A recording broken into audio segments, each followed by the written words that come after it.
کھانے پینے کی اشیاء میں ملاوٹ آج پاکستان میں عوام کی صحت کے لیے سب سے بڑا خطرہ ہے اور ہر ماہ ہزاروں افراد ملاوٹ شدہ اشیاء کے استعمال کی وجہ سے جاں بحق یا سنگین بیماریوں کا شکار ہو رہے ہیں۔ دودھ جانوروں سے نہیں بلکہ سنگھاڑے کے پاؤڈر، سرف، الائچی اور کوکنگ آئل سے بنایا جا رہا ہے۔ مرغی کے نام پر مرغیوں کو مرغی کا ہی گوشت کھلا کر اور ہارمونز کے ٹیکے لگا کر تیار کیا جا رہا ہے، جس کی وجہ سے وہ مرغی جو فطری طور پر 1 کلو سے اوپر نہیں جاتی 3 کلو کی ہو کر مارکیٹ میں بکتی ہے۔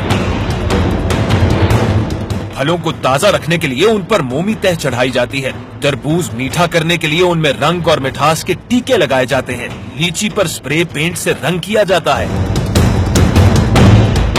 حد تو یہ ہے کہ لہسن کا وزن بڑھانے کے لیے اسے تیزاب میں ڈبویا جاتا ہے، آٹے میں میدے کی آمیزش کی جاتی ہے اور میدے میں سنگھاڑے کا پاؤڈر ملایا جاتا ہے، چنے کے چھلکے پیس کر چائے کی پتی تیار کی جاتی ہے، پھر اس چھلکے پر رنگ کر کے چائے میں ملا دیا جاتا ہے، مرچوں میں چوکر ملائی جاتی ہے، ٹماٹروں کی بجائے آلو، کدو، اراروٹ اور رنگ ڈال کر مضر صحت کیچپ بنائی جاتی ہے۔ گوشت کا وزن بڑھانے کے لیے ذبیح کی شہرد میں پانی، مردہ جانوروں کی چربی سے گھی، ادرک کو تیزاب میں ڈبو کر صاف کیا جاتا ہے تاکہ وہ تازہ نظر آئے۔ گاڑیوں کے تیل کو گھی اور کھانے کے کھیل میں ملانا اور ان سے پکوڑے اور سموسے تیار کیے جا رہے ہیں۔ سبزیوں کی ہنگامی پیداوار کے لیے بھی آکسیٹوسن نامی انجیکشن کا استعمال معمول بن گیا ہے۔ ماہرین کے مطابق اس طرح قدرتی طور سے سبزیوں اور پھلوں کو لائق استعمال ہونے میں تقریباً 10 سے 15 دن لگ جاتے ہیں۔ ڈاکٹروں کا کہنا ہے کہ آکسیٹوسن کا استعمال عام طور پر ڈیلیوری میں پریشانی کے وقت کیا جاتا ہے، اس کے علاوہ اس دوا کا کوئی استعمال معروف نہیں۔ ڈاکٹروں کی یہ بھی رائے ہے کہ آکسیٹوسن سے تیار کی جانے والی سبزیوں سے لوگ پیٹ اور دیگر خطرناک عارضوں کا شکار ہو سکتے ہیں، بلکہ کینسر تک کی بیماری بھی لاحق ہو سکتی ہے۔ پھلوں میں اسکرین نامی کیمیکل ڈالا جا رہا ہے جس سے پھل کا ذائقہ زیادہ میٹھا تو ہو جاتا ہے، لیکن اسکرین کے استعمال سے یہ پھل صحت کے لیے انتہائی مضر ہو جاتا ہے۔ بلیوں کو پلایا جانے والا امپورٹڈ جوس بازار میں مینگو جوس کے نام سے فروخت کیا جاتا ہے۔ یورپی ممالک میں جو خوراک زائد المیعاد ہو جاتی ہے اسے اسکریپ کے ساتھ پاکستان درآمد کر کے یہاں اس کا لیبل تبدیل کر دیا جاتا ہے، پھر تازہ تاریخ کے ساتھ اسے مارکیٹ میں کھلے عام بیچا جاتا ہے۔ پنجاب فوڈ اتھارٹی کے مختلف چھاپوں میں یہ بات بھی سامنے آئی ہے کہ گدھے، خنزیر اور دیگر حرام اشیاء کا نام مٹن اور بیف کے نام پر مختلف ہوٹلوں میں کھلایا جاتا رہا ہے، جبکہ مردہ جانوروں کا گوشت بھی شہر بھر میں فروخت کیا جا رہا ہے۔ اس سب ملاوٹ کا نتیجہ کینسر، معدے کی بیماریاں، ہائی بلڈ پریشر، دل کی بیماریاں اور نہ جانے کن کن اذیتوں کی صورت میں نکلتا ہے۔ حکومت پنجاب ملاوٹ اور اس فوڈ ایڈلٹریشن کے خاتمے کے لیے صدق نیت سے جہاد کر رہی ہے، لیکن یہ بھی حقیقت ہے کہ جب معاشرے میں عزت کا معیار دولت بن جائے تو پھر حرص کا شیطان سر چڑھ کر بولتا ہے اور کوئی سزا اور کوئی اخلاقیات انسان کو عدل کی راہ اپنانے پر مجبور نہیں کر پاتی۔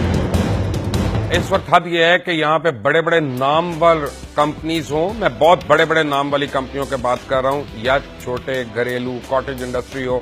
سب کے سب اس جرم میں شریک ہیں۔ حالت یہ ہے کہ اس ملک میں اب تو زہر بھی خالص نہیں مل رہا، زہر کے اندر بھی ملاوٹ ہو رہی ہے۔ کسان جو ہے مہنگا ترین پیسٹیسائیڈ خرید کے اپنی فصلوں میں ڈالتے ہیں اور وہ کیڑے مکوڑے جو ہیں وہ مرتے نہیں ہیں۔ مرتا کون ہے؟ ان کی گائے، بھینسیں اور دیگر جانور، جنگلی جانور وہاں پہ آ کے جب وہ پانی پیتے ہیں زہر آلود جس میں پیسٹیسائیڈ ملے ہوتے ہیں وہ مر جاتے ہیں۔ گدھ جو ان کا گوشت کھاتے تھے وہ مرنا شروع ہو گئے، یہاں تک کہ اگر اب آپ پنجاب کے دیہی علاقوں میں اور دیگر علاقوں میں جاتے ہیں تو ذرا یاد کریے گا آپ نے آخری باری گدھ کب دیکھا تھا۔ گدھ بھی ناپید ہوتا جا رہا ہے، آپ کو چیل نظر آئے گی، آپ کو چیل نما اور چیزیں نظر آئیں گی، گدھ آپ کو نظر نہیں آئے گا۔ مرغی ایک ایسی چیز ہے کہ ہمارے یہاں خوشی کا دن ہو یا غم کا دن ہو، مرغی نے تو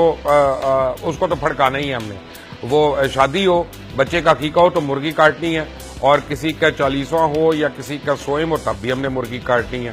لیکن مرغی ہمیں کس قسم کی مل رہی ہے؟ وہ ملک جس کا یعنی 11ویں نمبر پہ آتا ہے دنیا کے اندر برائلر کی پروڈکشن میں، برائلر بنا کیا رہا ہے؟ واچ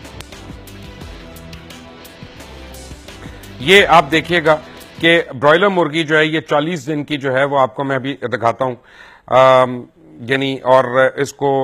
4 کلو تک اس کا وزن پہنچتا ہے اور پھر اس کو کنزیوم کیا جاتا ہے۔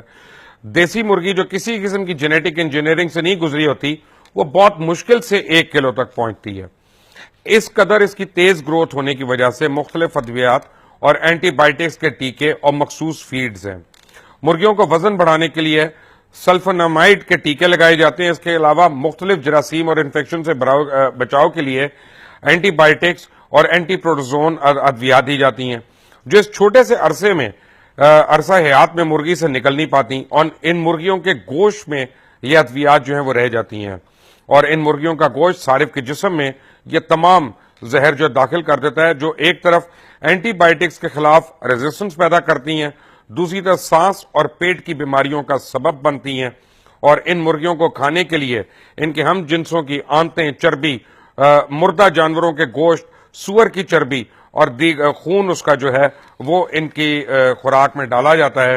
تاکہ فیٹس جو ہیں وہ زیادہ پیدا ہوں اور یہ جلد از جلد موٹی ہو جائیں۔